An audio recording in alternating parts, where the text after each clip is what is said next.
I'm Roxy Eloise, and in today's video I am going to be giving you 5 tips to great fiction writing. I just came to say, I hope it's not too late, I hope it's not too late. I just came to say, I hope it's not too late, I hope it's not too late. So I know people think that there may be some kind of formula to great fiction writing, but there's not. But what there is like some kind of formula that authors do kind of follow, and you can spot that from book to book, where the protagonist, they have a goal and they're trying to navigate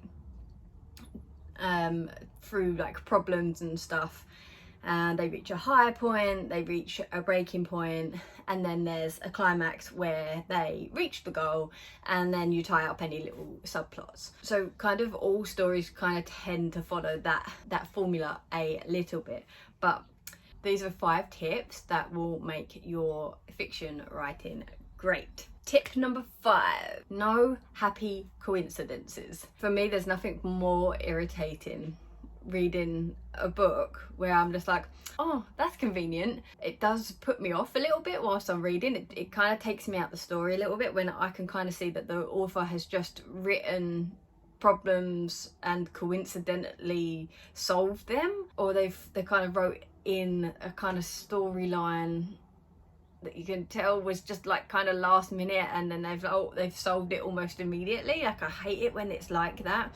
If you're gonna give your characters a problem, kind of try and hint at it way before, so it looks like the reader has kind of followed along with the problem, and not just the problem arose and then coincidence happened and they managed to solve the problem straight away. Tip number 4, know how the story ends.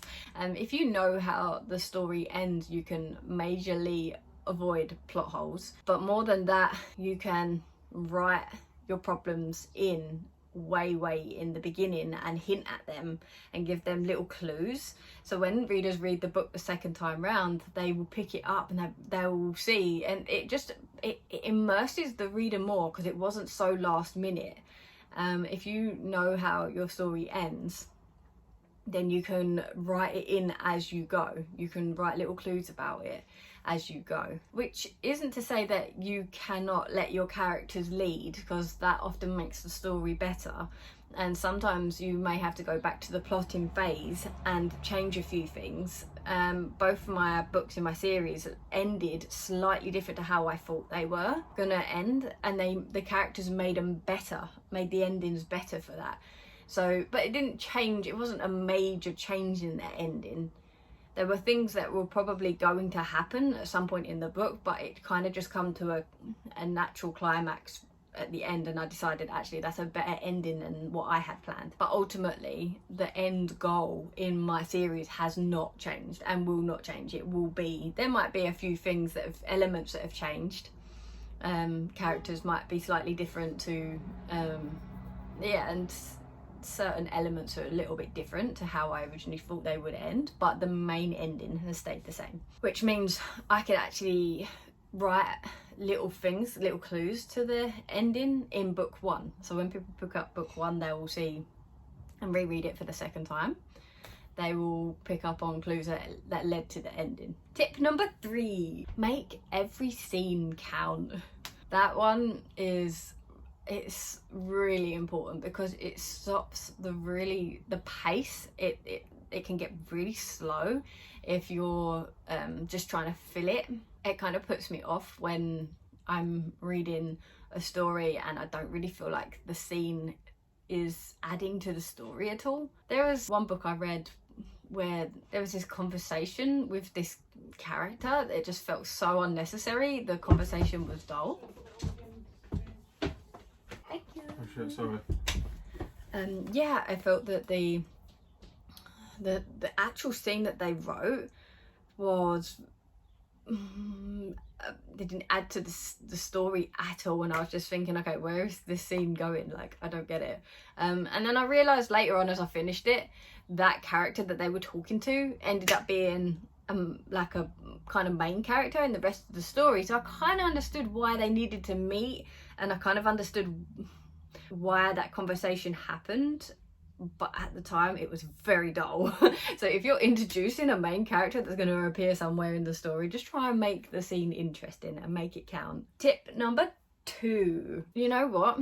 Tip number 2 is to try and make your writing as honest as you can and as relatable as you can. One way of doing that is to actually write how you would react in certain scenes and make it realistic. Try not to like make your characters overreact. That kind of helps with like the happy coincidences that happen, making the reader feel like it's just leading the story in a particular direction, because no normal person would react in that way. If you can work out and think how you would react in certain situations, it can make your writing really honest and readers can pick up on that honesty.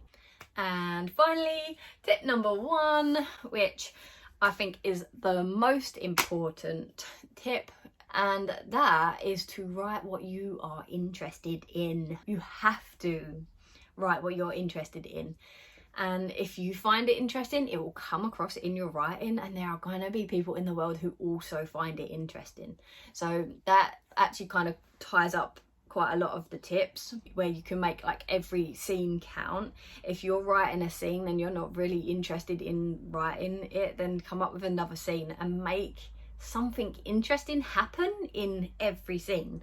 That's one thing that I've done with the guide All Discovering Pure Cordis. In the beginning, it's obviously set in a scene and it's kind of world building, so I find all kind of books are a little bit slow paced in the beginning, but then you'll find that mine, it picks up and it's hard to put down, and that's because I've made something interesting happen in every single scene, and every single scene adds to the story and gives something to the reader. None of my scenes in my writing are for just filling the word count, and if I'm not finding it interesting, I know to change it and do something else with that scene and with that chapter.